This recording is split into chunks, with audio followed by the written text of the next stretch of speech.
dementia with chocolate devastation on Death by Chocolate.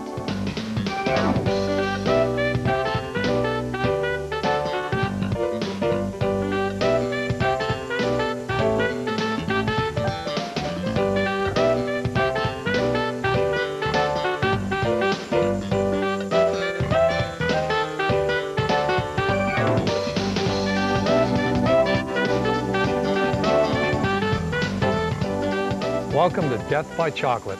I'm Marcel, your host and guide to a decadently delicious dessert that will have even the most reformed chocoholics among you falling off the wagon. It's called Chocolate Devastation. Yes, it's devastating. A combination of chocolate whiskey soaked raisin ice cream, crispy mocha meringue, and bittersweet ganache. And now for a little indulgence, let me point you towards our raisins. I've soaked 2 cups of raisins with a half a cup of sour mash whiskey. We'll start making our ice cream now by melting our chocolate, which I've already done. I have 8 ounces of semi-sweet chocolate, 2 ounces of unsweetened chocolate, and a half a cup of heavy cream that I've put in a double boiler and allowed to melt slowly. I'm also heating up some heavy cream in half and half. That's 1.5 cups of heavy cream and 1 cup of half and half. And I have that on a medium-low setting and getting that hot. That's going to come up to a boil. And while we're waiting for that to boil, let me whisk my egg yolks and sugar. I have 8 egg yolks, and I'll go for a rubber spatula here, using that to get all the egg yolks in the bowl. And then we'll add our 1/4 cup of sugar, whisk until smooth. And this is an important step in the custard making process, and that's actually what we're making here is custard. And a chocolate custard that will have an aroma coming my way that makes it very difficult to keep my fingers out of the chocolate. So let me whisk that until smooth and also until light and lemon colored. And while we're doing that, we'll get this cream to a boiling point. And it's very important that the cream is boiling when we pour it over the eggs, otherwise there's an opportunity for the eggs to curdle. And I can see we're just a few seconds away. It's getting ready to simmer. And simmer is about 185, where boiling's about 212. Let's put that down for 1 second. Adjust our heat here, make sure that our chocolate, and look at that, how nice and smooth that is. And once again, we want to make sure that we keep that over low heat so we don't scorch the chocolate. For some reason, our cream is not boiling quite as rapidly as we like it. It's when you don't want it to come up so quickly is when it happens, and it boils all over. We keep a ladle in the pot with the cream just in case the volume starts building. In other words, when the heat builds in the cream, it does start boiling quite vigorously, and if you don't keep an eye on it, it will definitely boil over the sides of the pot. So keep an eye on it. Now it's boiling. Now it goes into our egg yolks. And we'll keep that part nearby, the pot rather, because as soon as we whisk this together, we put back into the pot. And remember, we're making a custard here, so it's important that we follow these steps. And then we'll bring this back to that simmering point, that 185 degrees. And that doesn't take very long at all. So we need to keep a good eye on that. And as soon as that happens, let me get our bowl at the point we need it. As soon as that happens, these bubbles start breaking. Now we can put it back in the bowl. So that was 185 degrees. You can certainly use a thermometer if you like. One of these instant read thermometers are very helpful. But the point is that 185 is what we need, and that's simmering. So now we'll take the chocolate and always wipe the bottom of the bowl to be certain that we don't get any condensate in our recipe, in this case in these eggs. And let's pour the chocolate in. And that was the unsweetened, semi-sweet, and a little bit of cream. The aroma is a bit on the sensual side. This really is quite an indulgence, this ice cream. But if we weren't into indulgence, we probably wouldn't be watching Death by Chocolate now, would we? Okay, let me stir that up. And once this is stirred smooth, then we'll be placing it into an ice water bath. And I already have some that I've cooled down in an ice water bath. It takes about 15 or 20 minutes. And that really is the most efficient way to do it. And at this point, don't whisk this too vigorously, otherwise we get a lot of aeration in here and a lot of bubbles. So let me set that to the side and show you a bowl that I have already cooled down, and show you this ice water bath we're talking about. And this can be as elaborate or as simple as you like.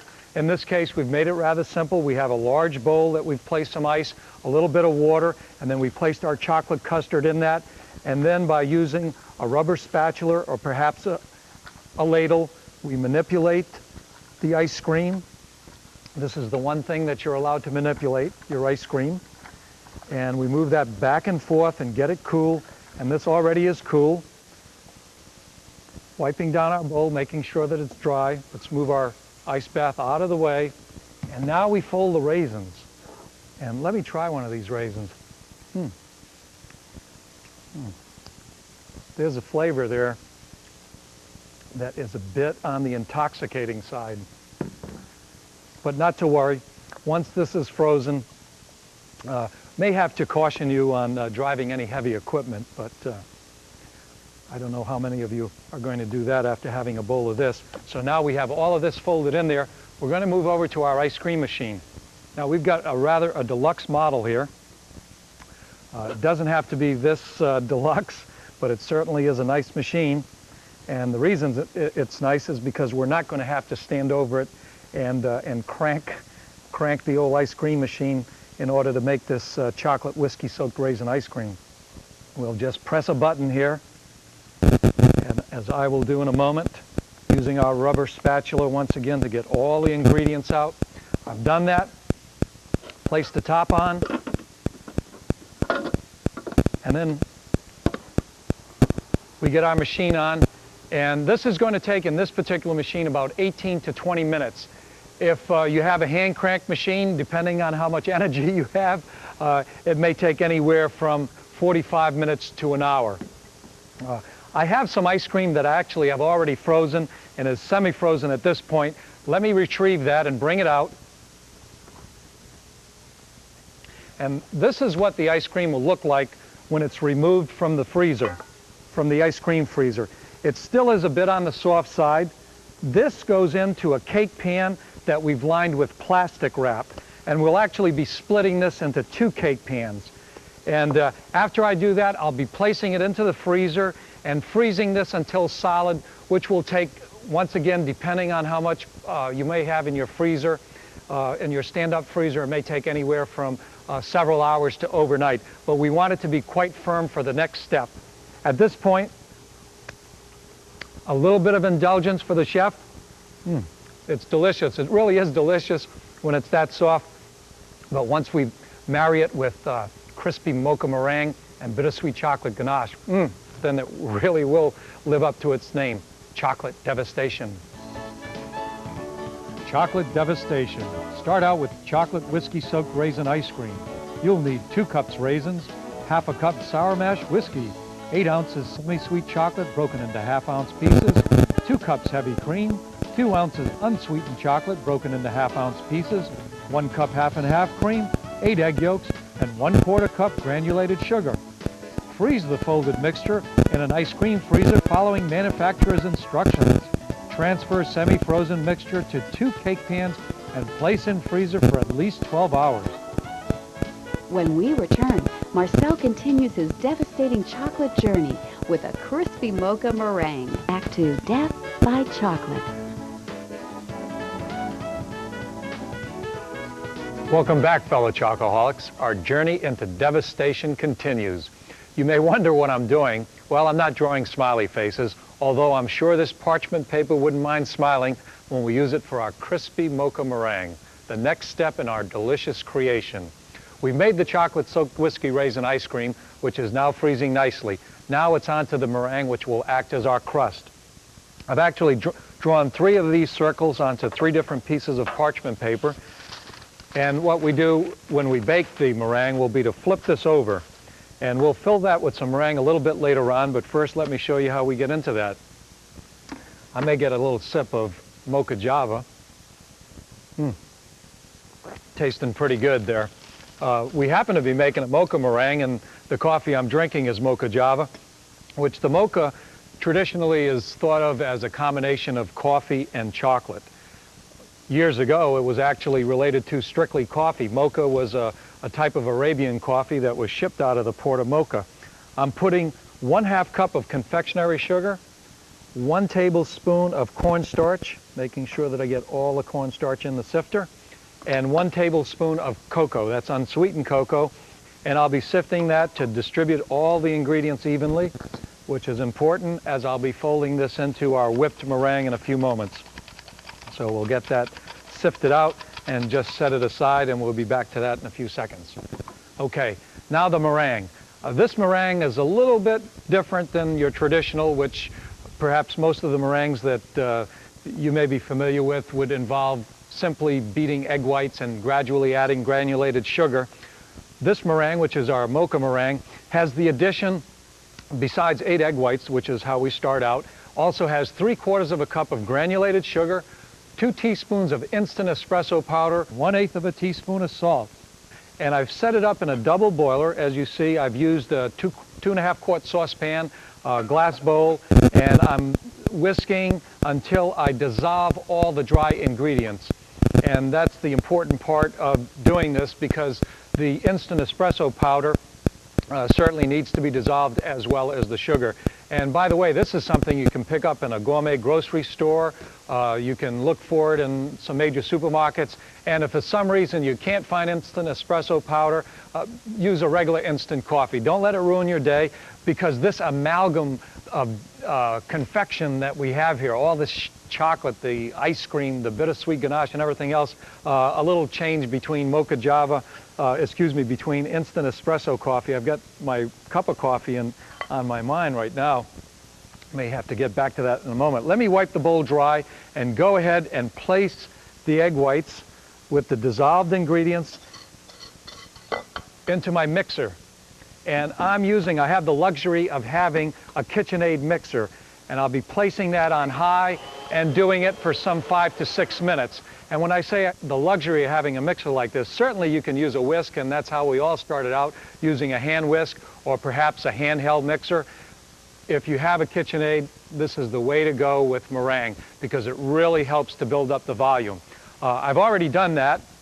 I already have pumped up the volume here in some egg whites that I've done a little bit earlier. I've kept it in the refrigerator, which if you're doing this at home and for some reason you've beaten the egg whites and you have to step away from it, I would certainly suggest that you keep them refrigerated, otherwise at room temperature, and especially if it's a little warm at your house, the egg whites will deflate and will lose quite a bit of volume. So now I add my dry ingredients, which once again, the confectionery sugar, the cocoa, and the cornstarch, and folding it in. And don't be afraid here. Get right into this bowl with your rubber spatula and get all of these ingredients folded in so we get a good distribution. Because if you're a little bit timid on this step, what you end up with is these little knots, these little granules of the dry ingredients that are not totally distributed through the whole batter of meringue. And this is, I think, looking pretty good at this point. I'll use a piping bag, a pastry bag, and let me get my Mr. Happy Face back here. Get rid of the cake circle. And I'll fill the bag with about 1/3 of the meringue. And if you overfill it, what happens is you get a little sloppy and things come squirting out the sides of the bag.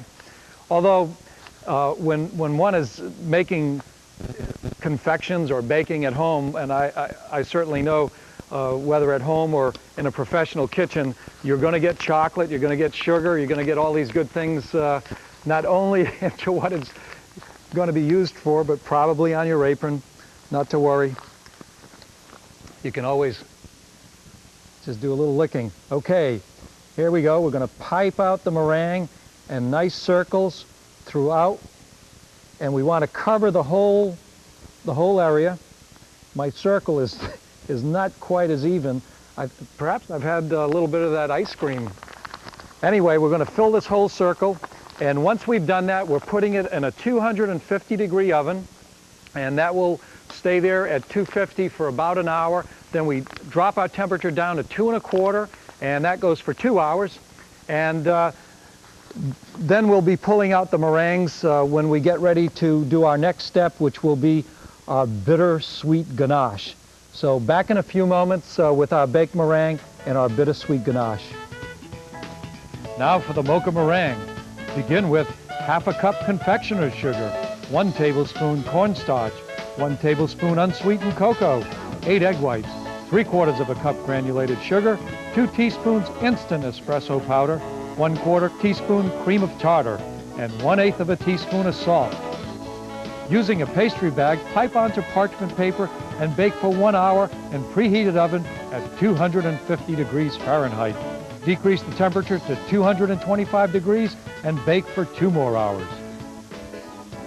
Don't go away. Marcel completes more indulgence on Death by Chocolate. It's almost time for chocolate devastation, but first, the final stage in our decadently delicious creation, a bittersweet chocolate ganache. And what is ganache? It's simply boiling cream poured over chopped chocolate and mixed into a little bit of heaven on earth. And my cream has just started boiling, and this is a step we have to keep an eye on, because when this cream gets a little bit too much volume, it starts making its way over the sides of the pot. Now I have 8 ounces of unsweetened chocolate.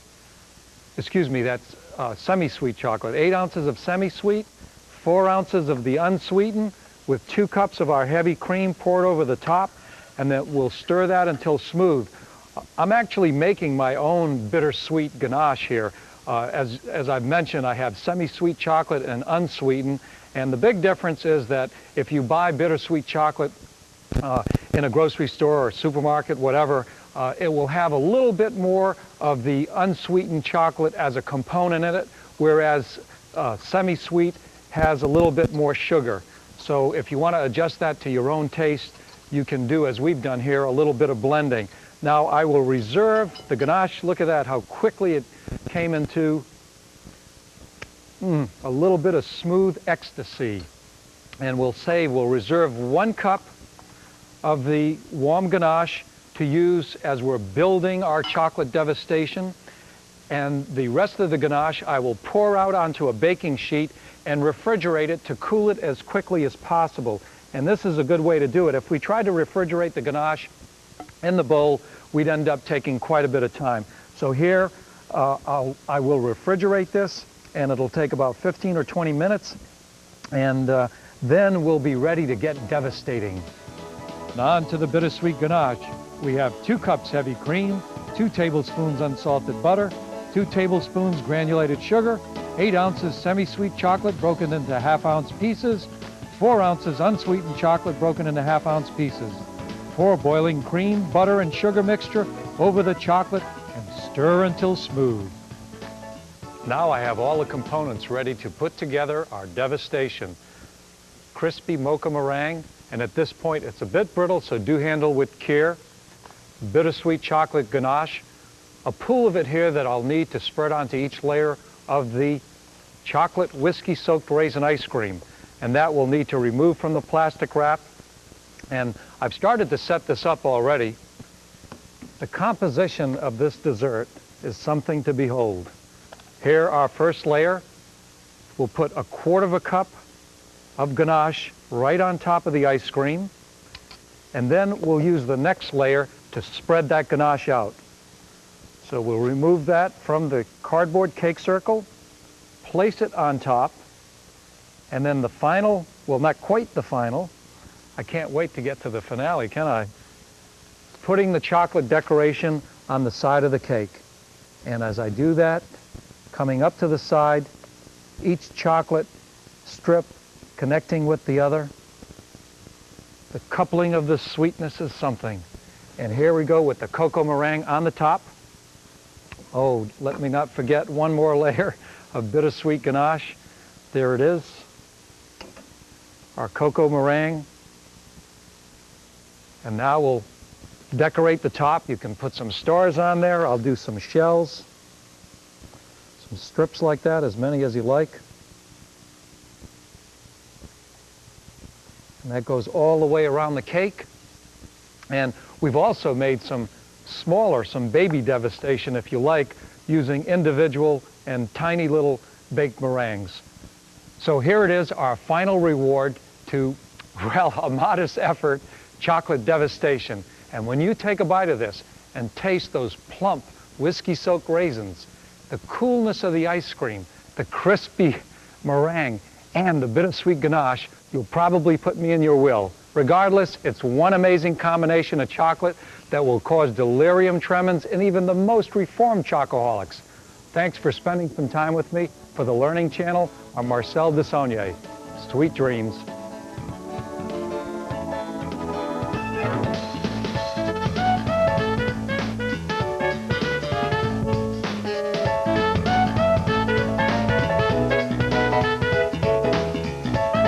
Enjoy the nostalgic charm of historic Savannah, Georgia, as you revel in luxury on the world premiere of Romantic Escapes, next from TLC.